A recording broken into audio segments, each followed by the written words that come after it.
యాదాద్రి భువనగిరి జిల్లా ఆలేరు పట్టణ కేంద్రంలో స్థానిక జిల్లా పరిషత్ ఉన్నత పాఠశాలలో ఎన్సీసీ ఆధ్వర్యంలో జరిగిన అంతర్జాతీయ యోగా దినోత్సవంలో ఎన్సీసీ అధికారి దూడల వెంకటేష్ పాల్గొని మాట్లాడారు. యాదాద్రి భువనగిరి జిల్లా ఆలేరు పట్టణ కేంద్రంలో స్థానిక జిల్లా పరిషత్ ఉన్నత పాఠశాలలో ఎన్సీసీ ఆధ్వర్యంలో జరిగిన అంతర్జాతీయ యోగా దినోత్సవం సందర్భంగా ఎన్సీసీ అధికారి దూడల వెంకటేష్ పాల్గొని మాట్లాడుతూ, భారతదేశ ప్రజలకు వారసత్వ సంపదగా లభించిన గొప్ప మార్గం యోగా అని, ఇది ఎంతో ప్రాచీన కాలపు పద్ధతి అయినప్పటికీ గత 2-3 దశాబ్దాల కాలం నుండి ఆరోగ్య స్పృహపరంగా ప్రతి ఒక్క ఆరోగ్య నిపుణుడు యోగాను రిఫర్ చేస్తున్నారని తెలిపారు.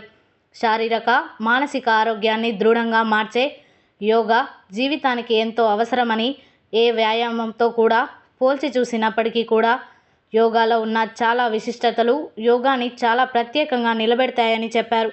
ఈ కార్యక్రమంలో ఇన్ఛార్జ్ ప్రధానోపాధ్యాయులు యోగేశ్వరరావు, ఉపాధ్యాయులు సాంబశివ, హరనాథ్ రెడ్డి, నవీన్ కుమార్, ఖాజా అలీ, సత్యనారాయణ, మురళి, రవి, వేణు, లక్ష్మమ్మ, స్వర్ణలత, కవిత, మేరీ స్వరూపారాణి, మీరా, తిరుపతి, దుర్గమ్మ తదితరులు పాల్గొన్నారు.